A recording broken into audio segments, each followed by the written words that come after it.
تو صرف ایک جملہ یہ دہرانا کہ اچھا یہ دیکھیے قرآن میں کیا حکم ہے، درست نہیں۔ ہاں قرآن میں ہے، اگر ہے تو ٹھیک ہے، پھر اس کی تشریح یا تفسیر احادیث میں کیا کی گئی ہے یہ بھی دیکھا جائے گا۔ اور اسی کے ساتھ اور بھی دو چیزیں ہیں، اصلاً تو دو ہی ہیں، کتاب و سنت، اور اسی کے ساتھ اجماع اور قیاس۔ یہ تو متفق علیہ ہے اکثر کے ہاں کہ شریعت کے متفق علیہ جو مصادر ہیں وہ چار ہیں، کتاب اللہ، سنت رسول اللہ، اجماع اور قیاس۔ اور اس میں بھی جو دو اصل ہیں نا، یہ اللہ کی کتاب اور رسول اکرم صلی اللہ علیہ وسلم کی احادیث۔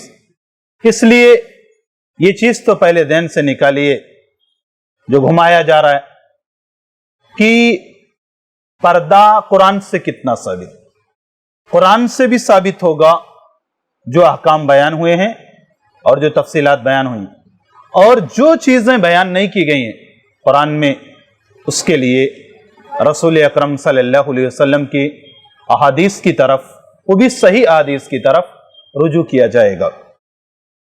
بہرحال حجاب یا پردے کا آپ صرف یہ مطلب نہ سمجھیں، یہ لفظ جب بولا جاتا ہے تو لوگ یہ سمجھتے ہیں حجاب یا پردے کا مطلب صرف برقع، پردہ یہی۔ شریعت نے، کتاب و سنت نے ایک مومن مرد کو اور ایک مومن عورت کو، دونوں کو پردے کے سلسلے میں اتنی تفصیلی باتیں بتائی ہیں کہ اگر آپ صرف بنیادی باتوں پہ جائیں تو آپ کو پتہ چلے گا کہ ایک پوری لمبی تفصیل ہے۔ مرد کا پردہ کیا ہے اور عورت کا پردہ کیا ہے۔ اللہ کی کتاب میں بھی دو جگہوں پہ قرآن میں زیادہ ہے، ایک تو سورہ نور میں، 3 سورتیں مدنی ہیں اور معاشرتی احکام پر مشتمل ہے۔ اگر مسلمان پڑھنا لکھنا جانتا ہے اور وہ پڑھ سکتا ہے تو ضرور ان 3 سورتوں کو پڑھنا چاہیے، ایک تو سورہ نور اور دوسری سورہ احزاب اور تیسری سورہ حجرات۔ پردے کے احکام سورہ حجرات میں نہیں ہیں، بلکہ پردے کے احکام سورہ نور میں اور سورہ احزاب میں بیان کیے گئے۔ مرد کا پردہ کیا ہے؟ مرد کا پردہ ناف سے لے کے گھٹنے تک، ناف سے لے کے گھٹنے تک، یہ کیا ہے؟ یہ مرد کا ستر ہے، یہ مرد کا عورا یعنی شرمگاہ، یہ حصہ ڈھپا ہونا چاہیے۔ اسی لیے اپنے یہاں دیکھتے ہیں کہ بہت سارے گھروں میں، چونکہ اپنے یہاں جوائنٹ فیملی سسٹم ہے، تو اب اس میں بہت سارے دیکھیں گے بوڑھے اور جوان گھروں میں چڈا پہن کے ٹہل رہے ہیں، گھروں میں یہ چڈا پہن کے ٹہل رہے ہیں، اکیلے نہیں ہیں، صرف میاں بیوی کا ایک دوسرے سے پردہ نہیں، شوہر اور بیوی کا پردہ نہیں، ورنہ اور جو دوسرے لوگ ہیں گھر میں رہتے ہوئے، مرد کو جو تہذیب یا سلیقہ ہے نا اس کا اعتبار کرنا چاہیے۔ بیٹیاں ہیں، بہویں ہیں، بہنیں ہیں، اب ان کے سامنے اس طرح کا لباس مناسب نہیں۔ بہت سارے لوگوں کو آپ نے دیکھا ہوگا، مرد حضرات میں سے نماز پڑھنے گئے، اب انہوں نے جو لباس زیبتن کر کے رکھا ہے، کسی بھی صورت میں ہو، جنس کی یا پینٹ کی شکل میں، کسی بھی شکل میں ہو، جب وہ سجدے میں جاتے ہیں تو پھر ایسی صورت میں ان کا ستر کھل جاتا ہے۔ ان کا تو چھوڑیے، کبھی کبھی معاملہ اتنا خراب ہوتا ہے کہ پیچھے جو ہوتا ہے ان کے، وہ بندہ پہلی مرتبہ سجدے میں جاتا ہے نا، اور اپنے سامنے والے کو جس خراب کیفیت میں دیکھتا ہے، اس کے بعد وہ جلدی اٹھتا ہی نہیں سجدے سے. وہ سوچتا ہے وہ پہلے اٹھ جائے تب پھر میں تھوڑا لیٹ میں اٹھوں. کیوں؟ وہ تو واضح طور پر اپنی نماز خراب ہی کر رہا ہے، تو پیچھے والے کی بھی نماز خراب ہے. اب مرد ایسا لباس پہنے کہ کسی بھی طور پر مناسب، تو ناف سے لے کے گھٹنے تک یہ مرد کا پردہ ہے. ران کے بارے میں اختلاف ہے، ورنہ اصل یہی ہے کہ ران کو بھی چھپایا جائے الا یہ کہ کوئی ضرورت ہو، اور علماء نے اس کی فقہی تقسیم کیا ہے. بہرحال اس طرف جانے کی ضرورت نہیں ہے. ناف سے لے کے گھٹنے تک یہ مرد کا پردہ ہے. اور عورت کا پردہ المرأۃ عورہ فإذا خرجت استشرفها الشیطان. عورت کیا ہے؟ سراپا پردہ ہے. سر سے لے کے پاؤں تک عورت پردہ ہے. سر سے لے کے پاؤں تک. فإذا خرجت استشرفها الشیطان. اگر عورت بے پردہ نکلتی ہے تو شیطان اس کو جھانکتا ہے. شیطان بھی جھانکتا ہے، اور شیطان صفت جو لوگ ہیں وہ بھی اس کی طاق میں لگے رہتے ہیں. اسی لیے حدیث میں ہے کہ مرد کا ازار لنگی ہے، جو بھی وہ پہنتا ہے لباس، وہ ٹخنے سے اوپر ہو. اب آپ پردے کے سلسلے میں غور کریں. مرد کا ٹخنے سے اوپر اور عورت کا ٹخنے سے نیچے ہو. ایک بالشت یا ایک بتا کہہ سکتے ہیں آپ صلی اللہ علیہ وسلم نے لٹکانے کی اجازت دیا. تو صحابیہ نے کہا اللہ کے رسول کم ہے، اگر ہم ایک بالش لٹکائیں گی تو قدم کے کھل جانے کا خدشہ ہے. تو آپ صلی اللہ علیہ وسلم نے فرمایا اِذَن يُرْخِينَ ذِرَاءً. اگر آپ یہ کہتی ہیں کہ ایک بالش میں کھل جانے کا پیر خوف ہے تو پھر ایسی صورت میں ایک زیرہ یا ایک ہاتھ لٹکا لیں. ایک ہاتھ لٹکا لیں. تو عورت کیا ہے؟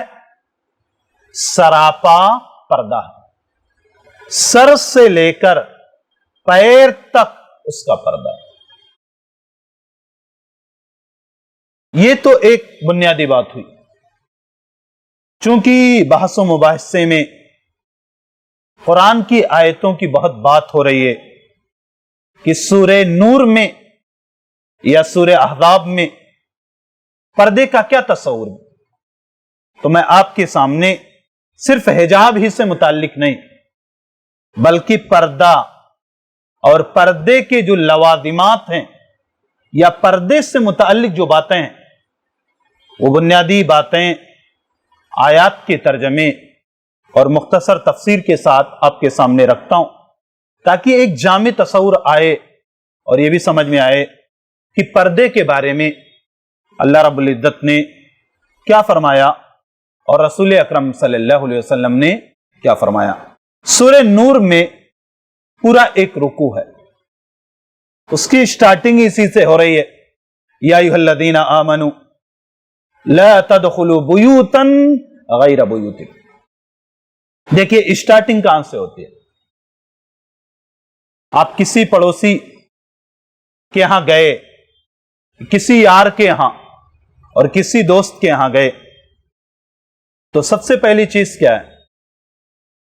آپ اگر وہاں جا رہے ہیں تو قرآن کہتا ہے اس کے گھر جانے کے بعد اجازت طلب کرنے کے جو آداب ہیں آپ ان کی رعایت کریں. یہیں سے شروعات ہوتی ہے. اللہ رب العزت نے فرمایا یا ایھا الذین آمنوا لا تدخلوا بیوتا